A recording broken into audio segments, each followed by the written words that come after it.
The history of Oracle and the Oracle Relational Database.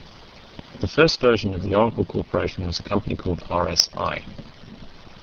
In 1979, they released the first version of Oracle, including use of SQL, Structured Query Language. This version was actually version 2 of Oracle, but that's besides the point. In the early 80s, Oracle came up with a few new ideas, which increased marketability, usefulness. Let's try not to confuse the use of the word marketability. By marketability, I'm implying that the product is useful to a larger number of people, rather than actually just selling it to make loads of money, which is obviously the objective as well. In the early 80s, RSI decided to rename itself to Oracle Corporation. This was something to do with confusion between the name of their company and another. One of the really important things they did in the early 80s was cross-platform compatibility. This means that Oracle could be used as a database on multiple platforms such as VAX, VMS, Unix, etc. They also created portable toolsets. In other words, the tools and the bits and pieces that were used with Oracle to manage the database, access data, etc. could be used across different platforms. It's difficult to understand that these days, since that sort of thing is all taken for granted, but in those days it was a big leap.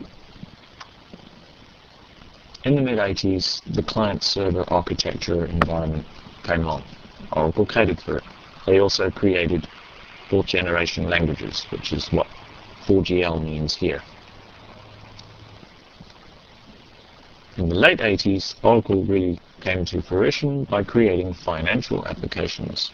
Financial applications was the start of Oracle selling customers, or providing to customers the ability to not have to go and develop their own software and spend an absolute fortune creating custom-built applications.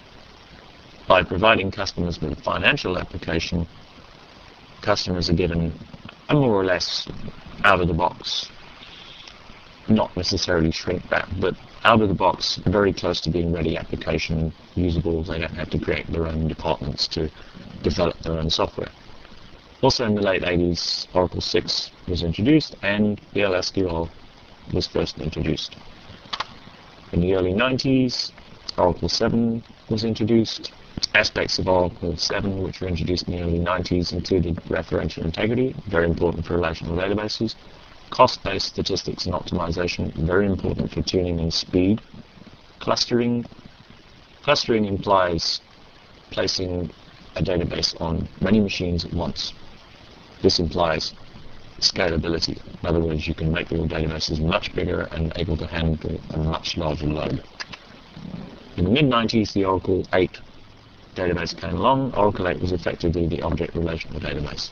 Also, the application server was introduced, and the thin client, which is getting to the point where storage is not required on a client machine. Client machines become cheaper. It's gradually moving towards use of internet browsers, the internet. Much lower cost in terms of having to buy lots and lots of very high-powered client machines. The PC sits on your desk. In the late 90s, the Oracle 8i Intranet database was introduced. The Intranet database is effectively allows for a large number of users to connect. It's sharing and pooling of resources. Also in the late 90s, Oracle introduced what I call the database kernel embedded Java virtual machine. This embedded JVM allows you to create stored procedures or procedural code in the database itself written in Java. It may be apparent to some people that this could be slow. Yes, it could be, but it's also very powerful in terms of coding power.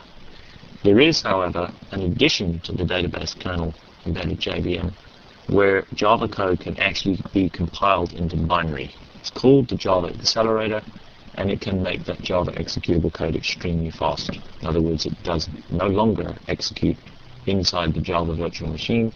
It can be made to execute as a piece of compiled binary code.